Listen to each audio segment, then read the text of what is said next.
동방교회, 우리가 이야기하는 소위 말해서 오르토독스 처치들은 1월 6일 또는 1월 7일에 크리스마스를 보냅니다. 그러니까 역사와 그리고 전통을 보게 되면 이 성탄절은 상당히 우리가 알고 있는 그러한 성탄의 스토리와는 다른 그러한 의미를 갖고 있는 절기입니다. 우리 장로교회는 또 우리 모든 개혁교회들은 이 4주간의 시간을 애드벤트, 대림절, 대강절의 시간으로 보내고 그리고 12월 25일을 성탄절로 우리가 지킵니다. 왜 그렇게 하느냐? 역사적인 분명한 정황이 없으면서 왜 그렇게 하느냐? 우선 말씀드릴 수 있는 것은 우리가 지키려고 하는 것은 지난 2000년 동안의 우리의 전통이나 우리가 그냥 따라가온 문화적인 흐름을 따라가는 것이 아니라 적어도 파사데나 장로교회 성탄 주일 예배가 추구하고 밝히려고 하는 것은 예수님이 탄생하신 그 성탄의 진정한 영적 의미로 돌아가자는 뜻입니다.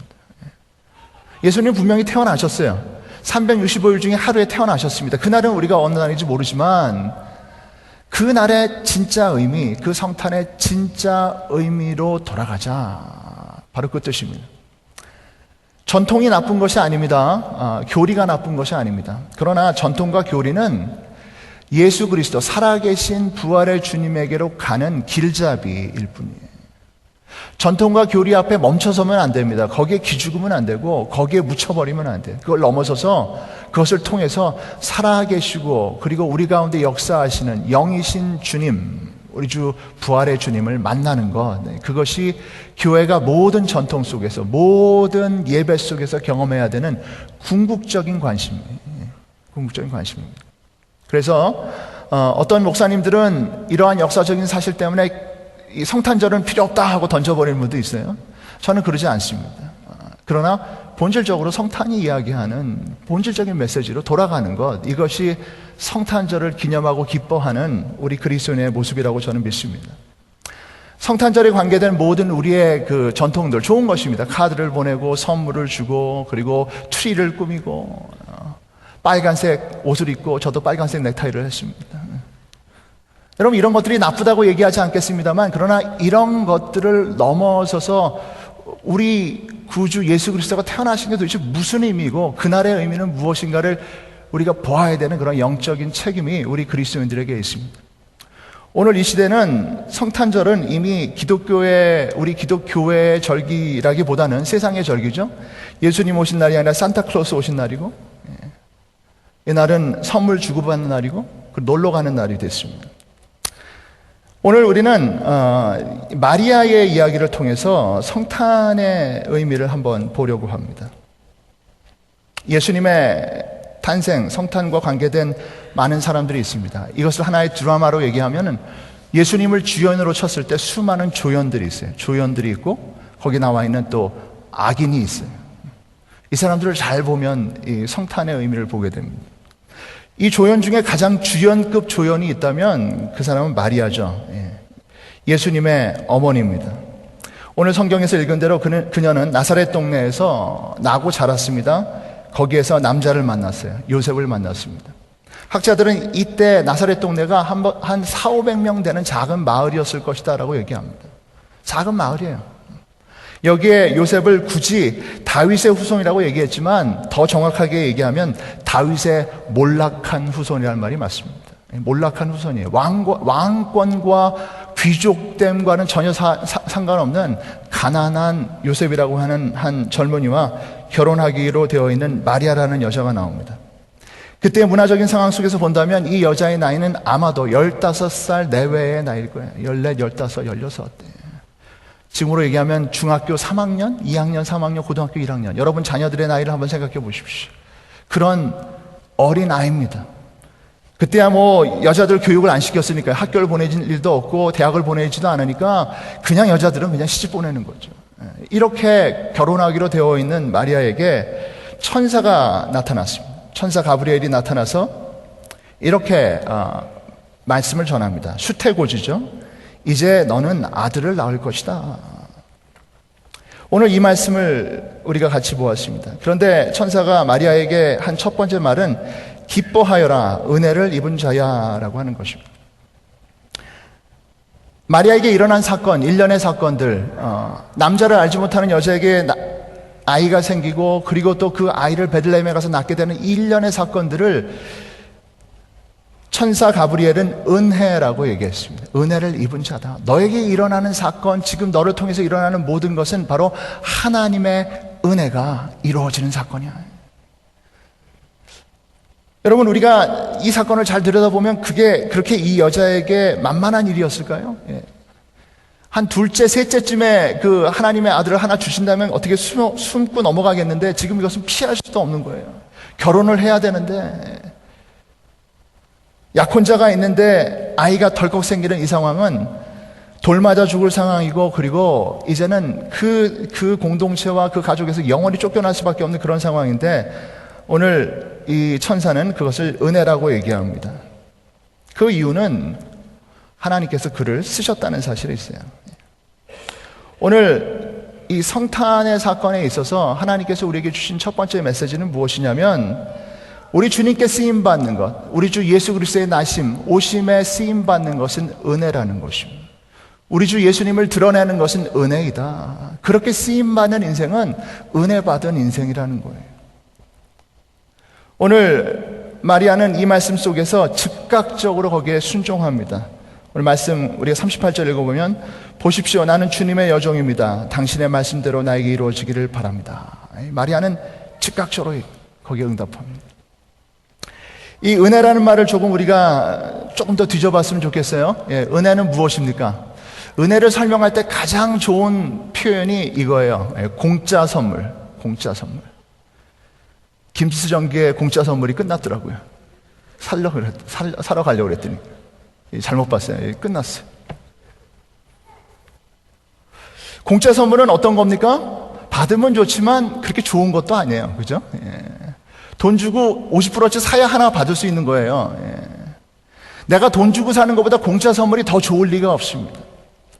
오늘 이 시대 살아가는 그리스도인들도 그렇고 2000년 역사를 통해서 은혜라는 단어만큼 많은 사람에게 오해를 준 단어가 없습니다.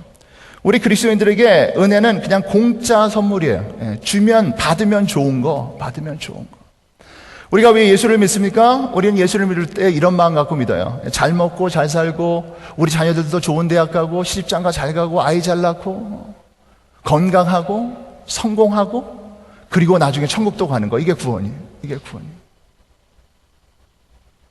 다 받고 그것도 공짜 선물로 받는 것이 구원이에요. 그게 은혜예요. 그게 은혜입니다.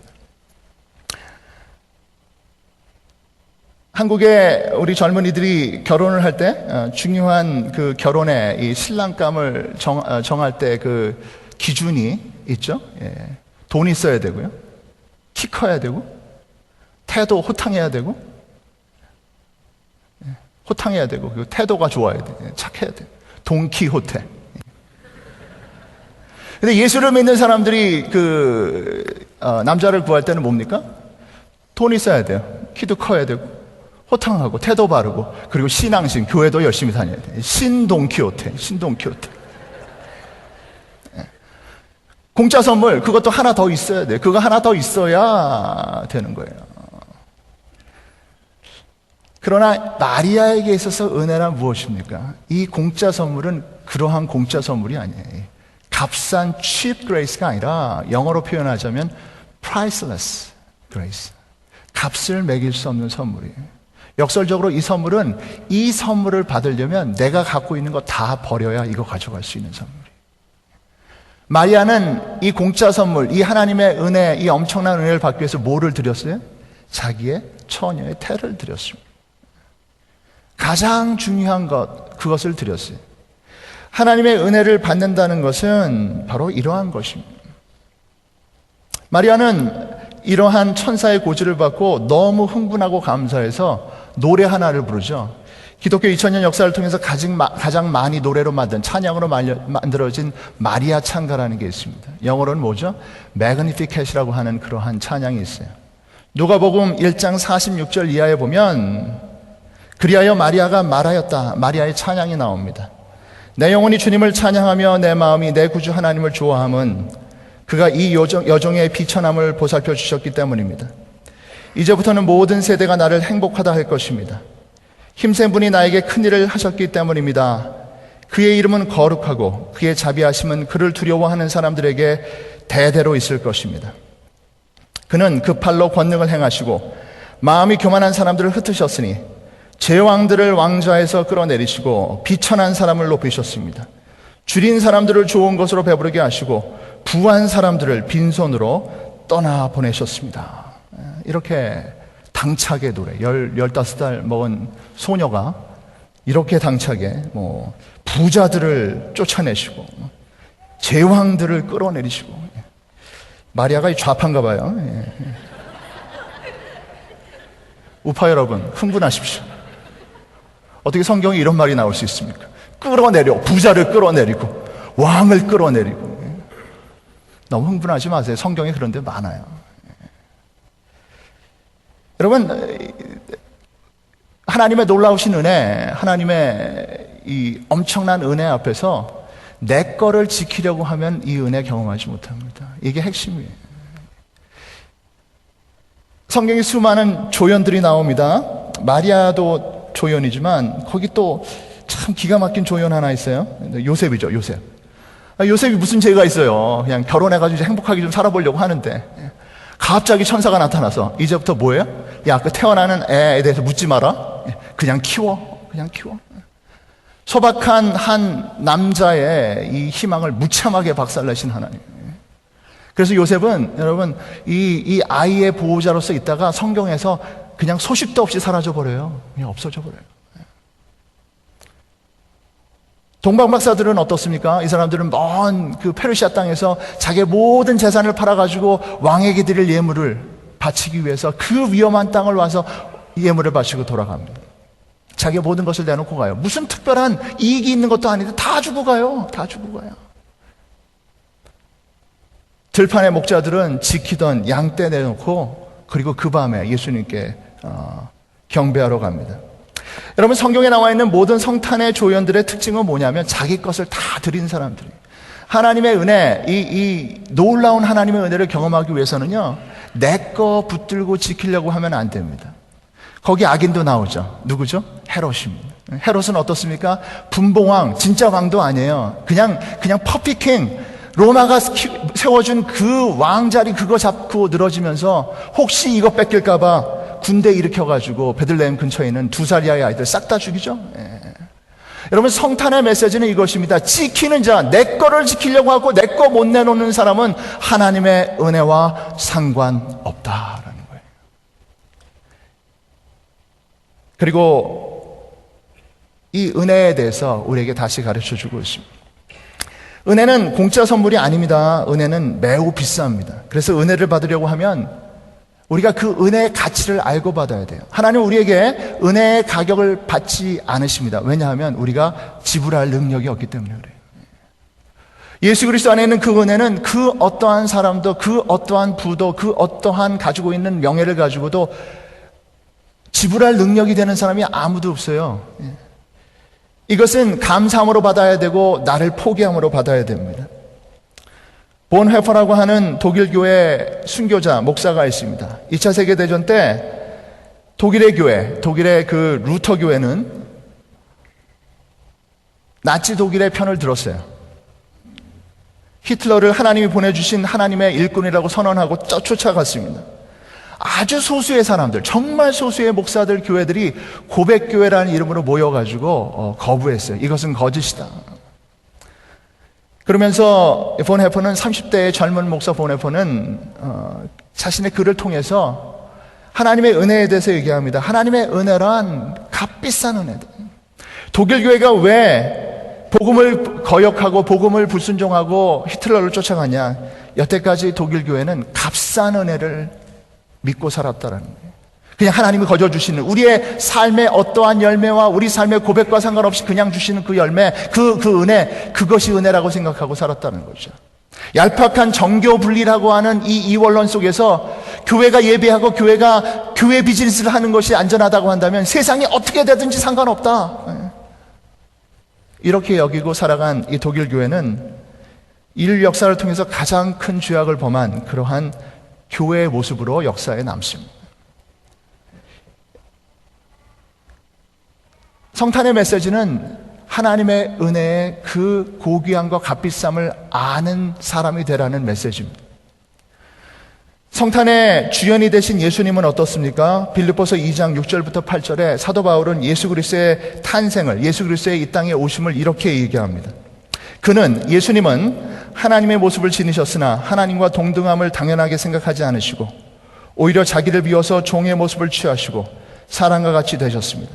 그는 사람의 모양으로 나타나셔서 자기를 낮추시고 죽기까지 순종하셨으니 곧 십자가에 죽기까지 하셨습니다. 예수님의 성탄의 메시지, 예수님의 탄생은 딱 두 가지로 요약됩니다. 자기를 비우시고 자기를 낮추시는 것입니다. 어쩌면 그것이 초대교회 예수님의 탄생을 전혀 기뻐하지 않고 기억하지 않았던 교회의 스탠스와 딱 맞는 거예요. 예수님 스스로가 자기를 낮추셔서 어느 정도까지 낮추셨냐면 자기의 생일을 기억하지 못하는 자리까지 오셨다는 거죠. 이게 진짜 예수님의 탄생의 메시지예요. 역설이에요. 하도 낮아지셔서 그분의 탄생의 날짜도 장소도 정확하게 알 수가 없다라는 사실이죠.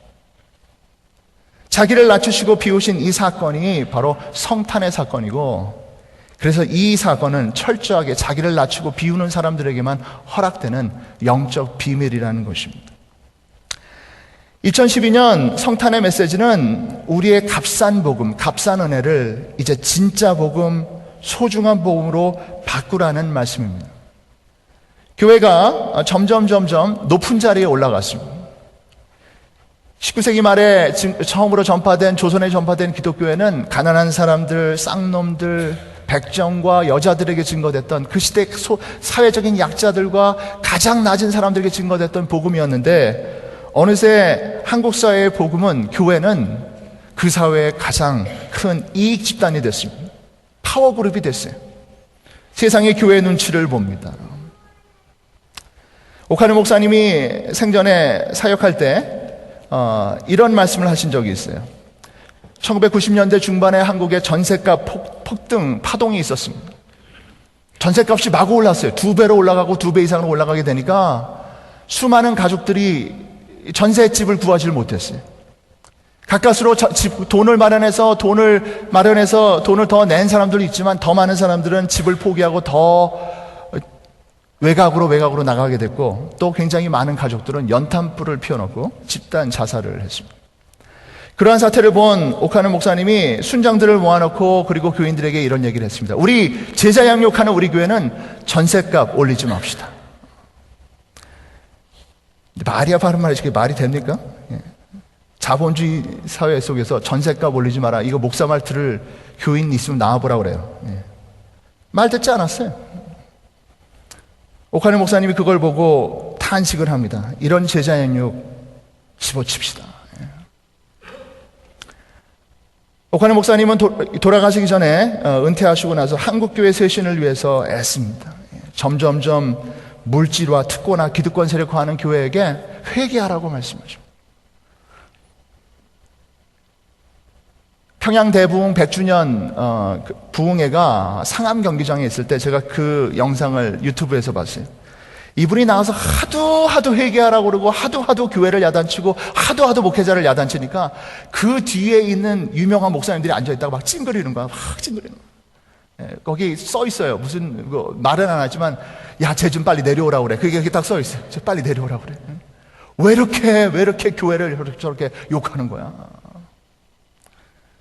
저는 오카누 목사님의 그 메시지가 성탄의 메시지라고 저는 믿습니다. 지금 우리 교회가 성탄의 메시지로 받아들여야 되는 것은 화려하게 교회를 장식하고 캐롤링을 하고, 그리고 또 교회가 뭐 재미있는 프로그램과 맛있는 음식을 해서 세상을 대접하는 것이 아니라 교회가 앉은 그 자리에서 내려오는 거예요. 그 기득권과 그 높은 자리에서 내려와서 이제는 진짜 낮은 자리로 내려가기로 결정하는 거예요. 그게 진정한 성탄의 메시지. 여러분, 성탄의 메시지는 헤롯이라고 하는 악인을 이야기하지만 사도신경에는 또 한 명의 실패한 사람을 얘기합니다. 빌라도를 얘기합니다. 마리아는 자기의 태를 열어서 예수님의 오심을 환영했고, 빌라도는 예수님의 무죄함을 알매도 불구하고 자기의 그 총독집을 지키기 위해서 무죄한 자를 죽음의 자리에 내어줍니다. 지킬 게 있어요.